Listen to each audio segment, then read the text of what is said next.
But, you know, how could that be? That would have largely escaped most of our notice, because the last 2 decades have actually been one that was, at least in perception, somewhat prosperous. That Americans have bought homes, home ownership rates have gone up. Well, let me show you how 2 decades of stagnation have come off looking like about 4 years of crisis. This is what United States debt levels has looked like. We put that chart up since 1950. Look at this. This is total debt. Anybody who watches this program and hears me preach is no stranger to this chart. This is private household debt along with government debt, whereas for 30 years, from 1950 to 1980, that was under 200%. It has absolutely spiked over the last 40 years to up to almost above 350% of GDP. Now, look at this portion from 1980, mid-1980 on. This is when we talked about middle-income households, their income stagnating over that same time period. In fact, let me just do this. Let's put the 2 charts together if we can. Let me show you income stagnating over that time, debt levels increasing. This is why we didn't feel this stagnation for most of these years, because the response from politicians, from the average American's income stagnating, has been to let them meet credit. Push credit. That manifested in Fannie and Freddie pushing easier access to home loans. This is Community Reinvestment Act, making it easier for low-income households to buy a home.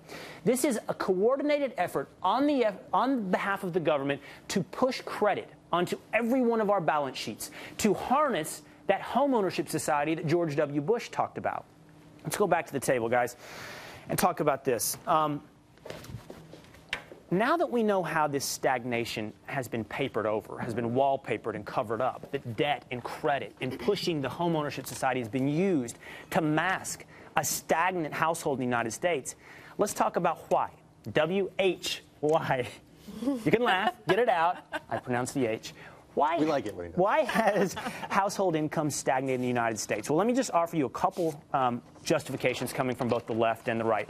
First of all, the left talks about stagnation is the result of inequality, that a decreasing progressive income tax has, along with global economic changes, has made the income inequality in this country separate over the last 30, 40 years.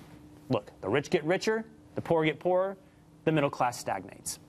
The right largely puts this on the shoulders of the government, saying that we've created this society of dependence. Government debt, in fact, is holding us back. But I think you should focus on the last 2 there. These are truly the 2 answers for what's happened to the middle class in the United States. Globalization and technology. Over the past 30 to 40 years, we have seen the economy translate. It's changed from an economy that had a full spectrum of jobs, where everyone could make T-shirts to put auto parts together, that could employ people across the education strata, to one that doesn't have those jobs anymore. Globalization and technology have both killed those kind of jobs. Now, that cheap labor job goes to China, or it gets automated through technology. What we are doing is we are transferring into an economy that's more dependent upon high-skill, high-education jobs. And until we retool what I think is the most important thing, education, into a workforce that knows how to deal with this economy of the future, you are going to have the average American fall behind in their income, and politicians attempt to cover it up through the pushing of credit, much like what we saw today from Ben Bernanke. It will be pushed out there easily and attempted to be masked, but I'm afraid those days are over. But, well, we've also spoken with Ovik Roy of Forbes.com, who's looked at globalization and technology and said that those 2 forces have allowed the middle class in America to be richer, that we have a better, more luxurious basket of goods. Everybody's got a flat-screen TV. That $50,000 buys more. An iPad is $800. I mean, if you were to compare the American dishwasher to a French dishwasher, the French dishwasher was like that big. I'm sure you've been in an apartment and seen them, and you're like, I can fit 1 plate. So in the stagnating, middle-class income, does that perhaps mask the reality that Americans are living in 50% bigger houses, have 50% bigger cars? If you think that I have skewed this in some way, and by the way, I'm one of the people on this program who's repeatedly talked about the standard of living increase for the average American, I offer you persistent unemployment. If you think it's not just about stagnating income, I offer you stagnant and persistent unemployment. Since what day? The point isn't that globalization is bad. The point isn't isn't that technology is bad. You've taken the wrong lesson from me if that was what you heard. The point is you have to change your workforce to keep up with these things that do reap benefits for us. But if you want an economy that reaches full employment, you got to retool. I want to go back to the QE3 issue, though. Sure. As you said, the open-ended QE3. Obviously, we know it's the third one because there have been two before it. They have not worked. Interest rates right now are at effectively zero when you look at a 30-year yield on a Treasury bond. What is the thinking right now for Ben Bernanke that this somehow, that you said using an elephant gun, maybe this is a slightly bigger caliber, but he's fired a couple of other things already at this economy, doing what he can as Fed chairman to get it going.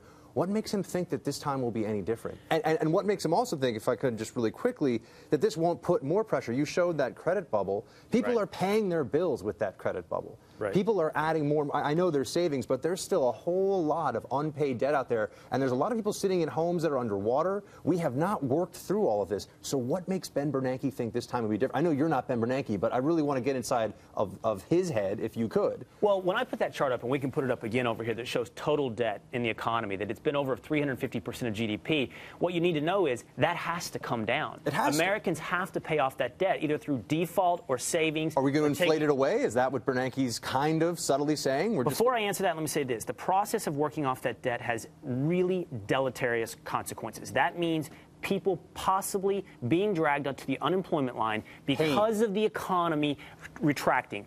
Working off debt is an ugly, ugly process. So what Bernanke is trying to do, I think, is push dollars into the economy to make that a little less painful. How could an open-ended QE3 not create higher inflation, though? How? I mean, because inflation, they always say the value of your savings. Isn't that part of the point? Isn't it? Well, that's the thing, to inflate away the debt. Yeah, I think there's another thing that we need to keep in mind. I really like that chart, by the way, that you kind of show income and debt. Another element that is very important that often gets overlooked, when we see that change in median income over time, the thing is not everyone is the median household forever. We have a lot of upward economic mobility in this country, and I've seen the data, and it's very high, meaning that someone that's in this income decile in this year is in this income decile later on. And actually, there's a lot of upward income mobility, as well as some downward income mobility for some of the richest Americans as well. The difference now, though, is that now we don't have a lot of income mobility because we're in a very sluggish economy. We're having difficulty trying to reallocate all of this debt and liquidate this debt. And so that's actually prevented economic mobility from kind of making it less hard, when even though the median income may not be increasing a lot over time, people aren't feeling that because they themselves are moving up. But now they're not. I'm really